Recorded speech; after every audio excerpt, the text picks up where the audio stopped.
Irving and Curry, one-on-one. Irving puts it up. It's good! Kyrie Irving from downtown! Kyrie Irving, o mas kilala niyo siya bilang si Uncle Drew. Isang 6'2" guard at first overall pick ng Cleveland Cavaliers noong 2011 NBA Draft. Si Kyrie ngayon ang itinuturing ng karamihan na most skilled player, mapa-active man yan o retired player ng NBA. Tila ba nagsama-sama sa katawan niya ang dribbling skills ni Allen Iverson, footwork ni Kobe Bryant, at shooting naman ni Ray Allen. Kaya hindi na nakakapagtaka kung bakit ganito ang tingin sa kanya ng karamihang player. Pero paano nga ba na-develop ni Kyrie ang ganitong skill set niya? At paano nga rin ba nakapasok si Kyrie sa NBA? Bilang number 1 pick pa, interesado ka din ba ka-hoops malaman? Kung interesado ka, tara, pag-usapan natin yan. Pero bago yan, isang intro muna tayo.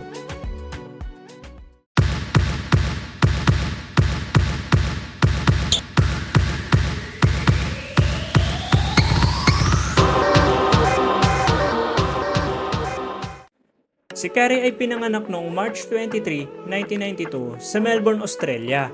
Ang kanyang mga magulang ay sila Frederick Irving at Elizabeth Irving. Pero sa kasamaang palad, 4 years old pa lamang si Kyrie ay namatay ang kanyang nanay. Kaya ang kanyang tatay at tiyahin na lamang ang nagpalaki sa kanya. Si Kyrie ay natural left-handed talaga. Pero sa pinasukan niyang strict Catholic Church, ay pinagbawalan nitong gamitin ang kaliwang kamay niya sa lahat ng mga gawain. Oh, you were left-handed at first? Absolutely. Oh, wow. Oh, that's why you got the Absolutely. I was getting slapped on the hand for writing with my left hand. Oh, wait, I never knew this. Yeah, that was old school. This was in 96. Do you write lefty? Yeah, I could do both. Wait, so when you put a ball in your left hand, how does it feel now? Natural. No, when you Nah. watch him play, Are you ambidextrous? Yeah, both sides of my brain are unlocked if you're asking. Pangalawang tulong na nakuha ni Kyrie at sa tingin ko ang may pinakamalaking ambag sa karir niya ay mula sa tatay niya. Si Frederick kasi ay isang former star basketball player noong college ito, kung saan naglaro siya para sa Boston University at palagi niya noong sinasama si Kyrie sa mga laro niya. Kaya siya ang naging dahilan kung bakit minahal at nahilig ang isang batang Kyrie sa larong basketball.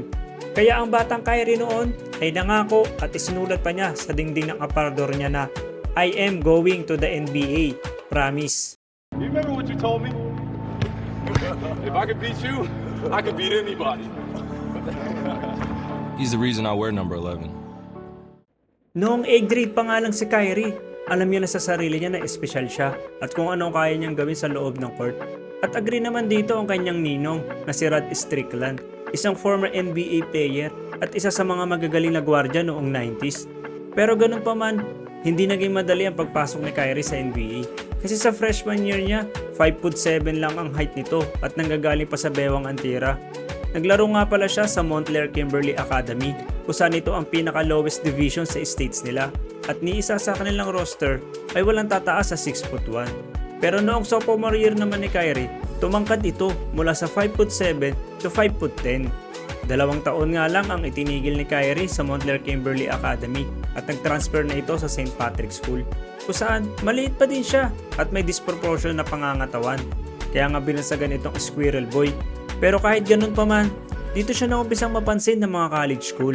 At dito na din tinapos ni Kyrie ang senior year niya, na nag-a-average siya ng 24 points, 5 rebounds at 7 assists per game.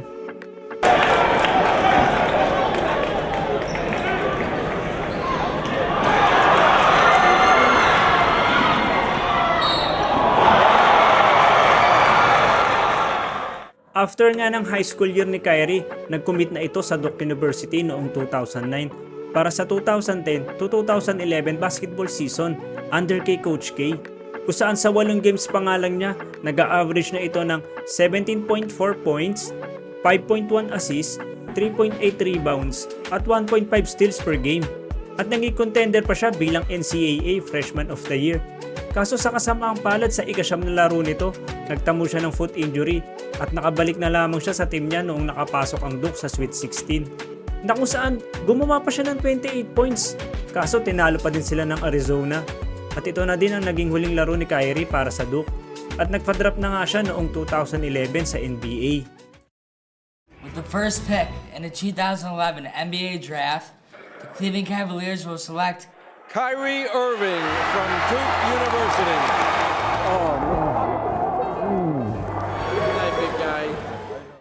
Natupad na nga ang pangarap ni Kyrie at ng kanyang tatay na makapasok siya sa NBA. Pero tila ba hindi kontento dito si Kyrie? Kaya agad-agad pagkatapos ng draft night lumapit siya sa isang sikat na basketball trainer sa USA, si Michael Lancaster.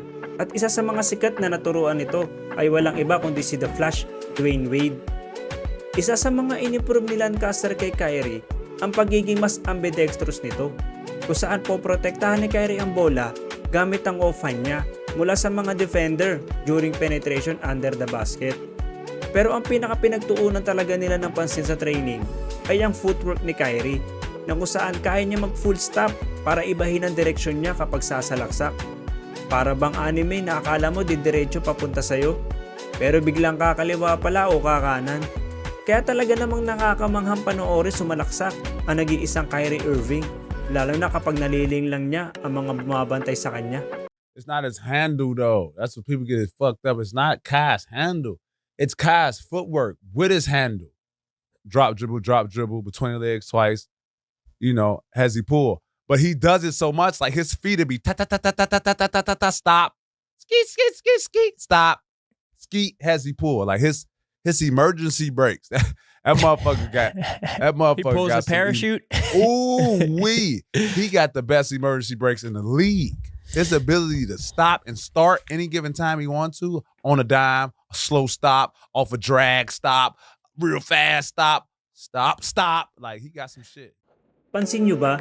Nabihira lang kung magka-turnover si Kyrie kahit na isa sa mga madidribble na player.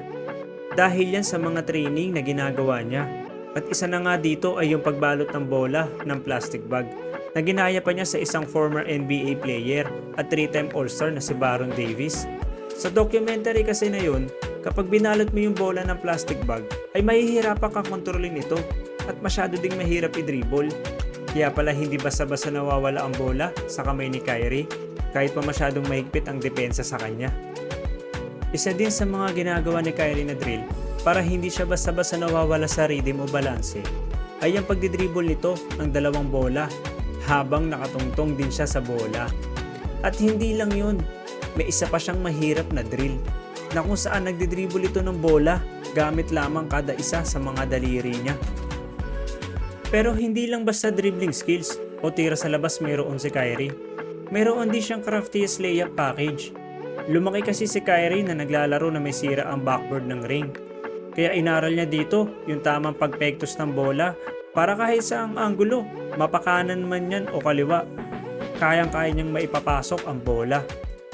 He grew up playing on a rim that was missing pieces on the backboard. So that's how he learned those weird angles to twist the ball off of, because his backboard was missing pieces. That's crazy. Kayo mga ka-hoops, agree din ba kayo na si Kyrie Irving ang most skilled player o kaya ang the best ball handler sa NBA history? Kung oo, pakishare naman ang ating video. Kleba to inbound. Kleba looking in for Irving. Irving for the win!